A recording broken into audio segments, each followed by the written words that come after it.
samurais avançassem encobertos pela neblina da alvorada. Quando os grupos se chocaram, combates irromperam na linha de frente. Inicialmente, o elemento surpresa deu vantagem às forças de Tokugawa, mas quando a neblina se dissipou e o combate se tornou intenso, a batalha tomou outro rumo.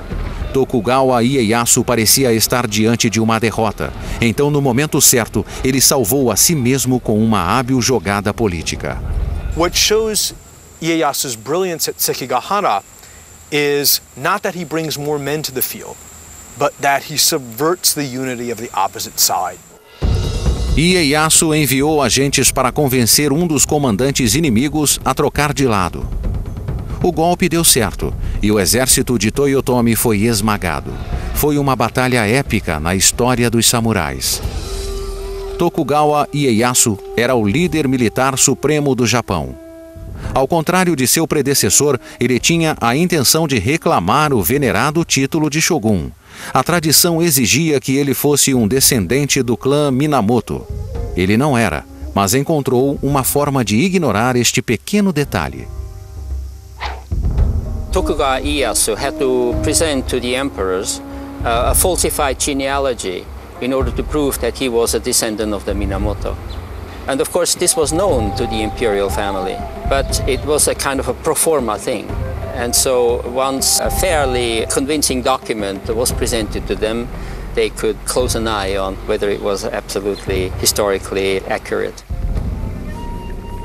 Ieyasu assumiu o posto de shogun com muitas comemorações em 1603.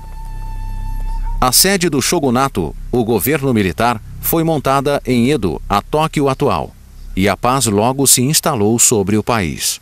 Era uma paz que Ieyasu manteria com punho de ferro. Um de seus métodos era um sistema formal de captura de reféns, uma prática já empregada pelos daimyos poderosos para manter a tranquilidade doméstica. It wasn't uncommon for daimyo, in order to cement an alliance amongst each other, to exchange relatives. And you'd have some very odd ones, like sending your mother to stay with a new ally, just to show that even though we've met on the battlefield before, I'm not going to attack you. You send me a daughter, you send me a son, I'll send you a daughter, I'll send you my mother, and you'd exchange relatives, really to show that you were committed to not fighting each other, to remaining allies. O sistema de Ieyasu exigia que todos os daimyos tivessem uma residência próxima à sede do shogunato. Ele exigia que vivessem lá por longos períodos. They're allowed to maintain a castle in their homeland, and they're allowed to maintain that home base. But every other year, they need to travel to Edo and live in a villa, which can be rather lavish, but can't be particularly well fortified. In fact, it's supposed to be a non-military residence in the shadow of Edo Castle, Tokugawa Ieyasu's castle, and they live there roughly half the time, because they travel there, they live there for a period of maybe 10 months, then they travel back. Mas enquanto um daimyo visitava sua propriedade, os membros da família permaneciam em Edo. Para intensificar o controle, o governo do novo shogun monitorava as viagens de perto. Nessas condições, os líderes militares não tinham como se reunir, montar exércitos e derrubar Ieyasu. Além disso, o novo shogun praticamente fechou as fronteiras do Japão para eliminar influências externas. A maioria dos japoneses não podia viajar a outros países e poucos estrangeiros podiam visitar o Japão ou montar postos de comércio no arquipélago. He divided his enemies so brilliantly that by the time he dies, the Tokugawa regime is this solid dynasty that lasts over 250 years. No entanto, o longo período de paz afetou profundamente a cultura e a identidade dos samurais. Por 600 anos, o principal propósito dos samurais fora a guerra. A maioria deles não cultivava a terra, construía prédios ou fazia comércio. Eles ganhavam a vida treinando para a guerra e lutando em combates. Mas com a paz duradoura implantada pelo shogunato Tokugawa, os samurais não sabiam o que fazer. Eles ainda recebiam um salário como guerreiros, mas suas habilidades não eram mais necessárias. The samurai could literally do nothing. They could be idle from morning till night. They could read books, they could philosophize about the beauty of honor and nobility and committing seppuku and all that. And they didn't have to have a real job. Procurando um novo propósito, muitos samurais começaram a ensinar e a estudar. As escolas de artes marciais se espalharam e tornaram-se cada vez mais formais e ritualizadas, especialmente as escolas dedicadas à espada. If you're going to train in some sort of martial art, you might as well train primarily with the weapon that you're always carrying, as opposed to training in spearmanship or archery or whatever, because you're not ever going to use that. If you're ever going to get into a street fight with a weapon, for example, or whatever, you're probably going to defend yourself with your swords. Mas nem todos os samurais seguiram a carreira de professor. Alguns tornaram-se administradores públicos e burocratas. Outros se dedicaram à poesia e às artes ou entraram para monastérios. Tudo isso era feito com grande intensidade e importância exagerada. Era como se precisassem convencer a si mesmos e a todos os outros de que ainda mereciam um lugar no topo da sociedade.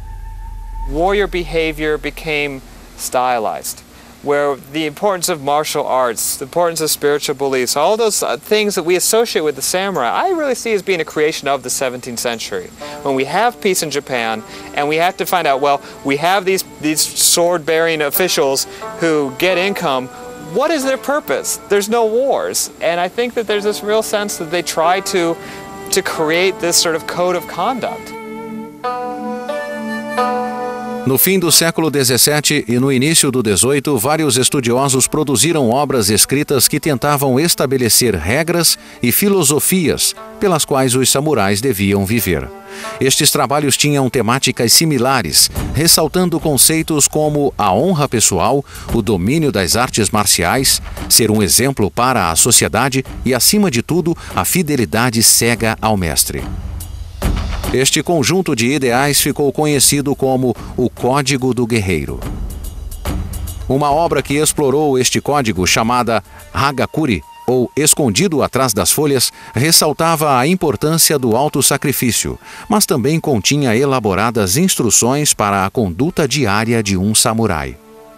It goes through these incredible descriptions of what the samurai must do with himself. You know, he must be incredibly sanitary and clean. He must prepare his nails in a certain way. He must always carry rouge in his side bag because he may die.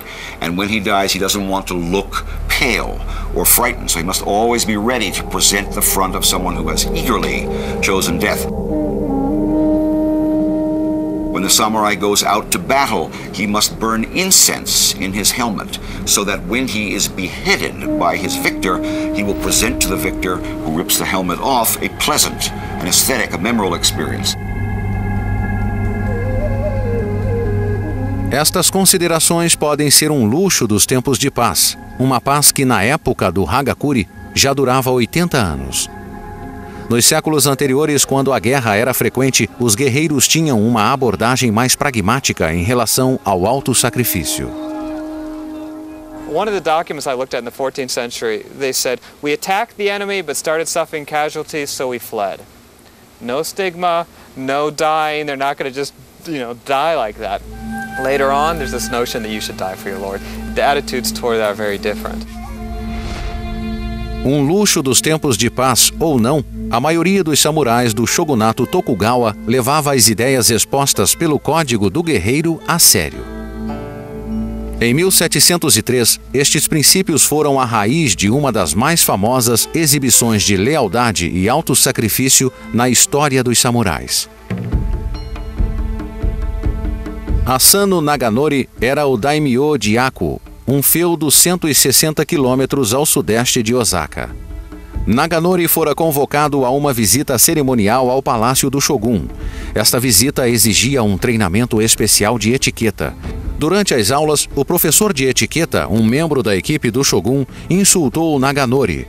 Isto enfureceu o daimyo, que, tomado pela raiva, sacou sua espada curta e fez um corte na cabeça do instrutor. He didn't manage to kill him, he managed to wound him, but drawing a weapon and attacking another samurai within the shogun's castle is a capital offense, and so he was immediately arrested and sentenced to commit seppuku. Naganori executou a pena imediatamente, cometendo o suicídio ritual. Após a morte de Naganori, o governo confiscou suas terras.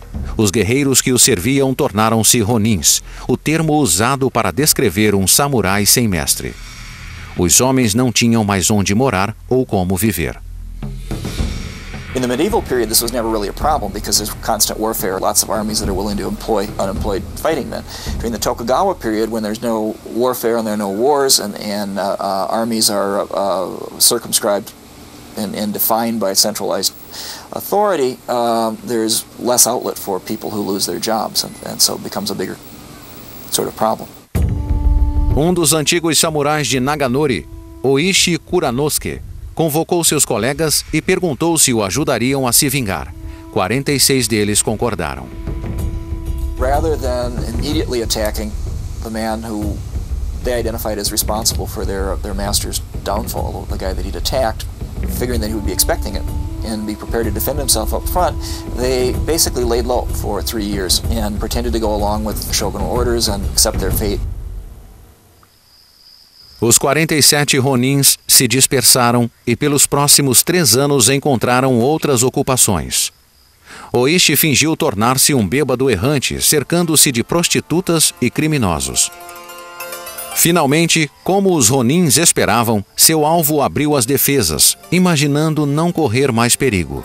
Então, os ronins atacaram.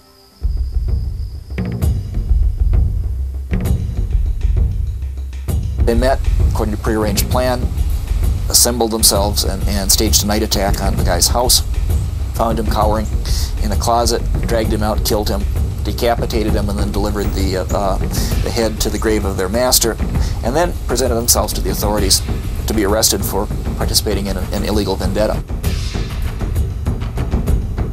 Todos os 47 samurais sem mestre foram ordenados a cometer seppuku, e assim o fizeram.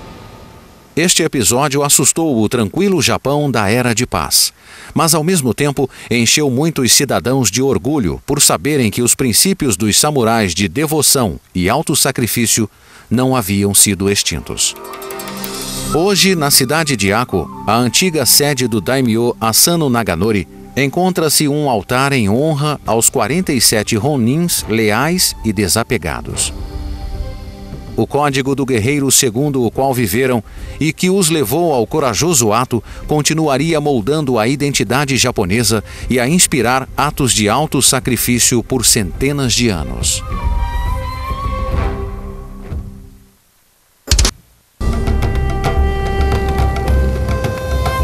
Em 8 de julho de 1853, 4 navios americanos comandados pelo almirante Matthew C. Perry invadiram a Baía de Edo. Seu objetivo era abrir as fronteiras do Japão, ainda que contra a vontade do governo japonês.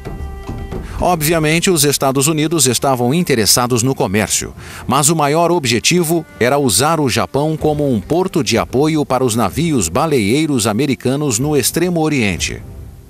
A caça às baleias era uma grande indústria no século XIX, pois o óleo de baleia era o principal combustível para lamparinas domésticas. No passado, outros dignitários americanos haviam tentado forçar a abertura do país, mas não foram ouvidos. When Perry came in, he was more effective than the earlier people because he had a formidable fleet. And he stationed it right off of Edo, which is the largest city, and disrupted the supply of foods to the capital. Os japoneses eram bons marinheiros, mas não possuíam uma frota naval capaz de enfrentar os navios fortemente armados de Perry. Além disso, os americanos estavam muito à frente dos japoneses em termos de armas de fogo. Os Estados Unidos tinham canhões e mosquetes que podiam penetrar a armadura dos samurais e destruir o maior dos castelos. A única arma de fogo que os samurais possuíam era o rudimentar mosquete de pavio, trazido à ilha pelos portugueses 310 anos antes. 2 séculos e meio de paz haviam eliminado a necessidade de armas de fogo. Perry não podia ser expulso, então o governo Tokugawa concordou em recebê-lo. What they did, though, they opened up a consulate in an incredibly remote port. It was still very isolated, so it still took a number of years for things to change. So the Tokugawa really tried to limit his actions.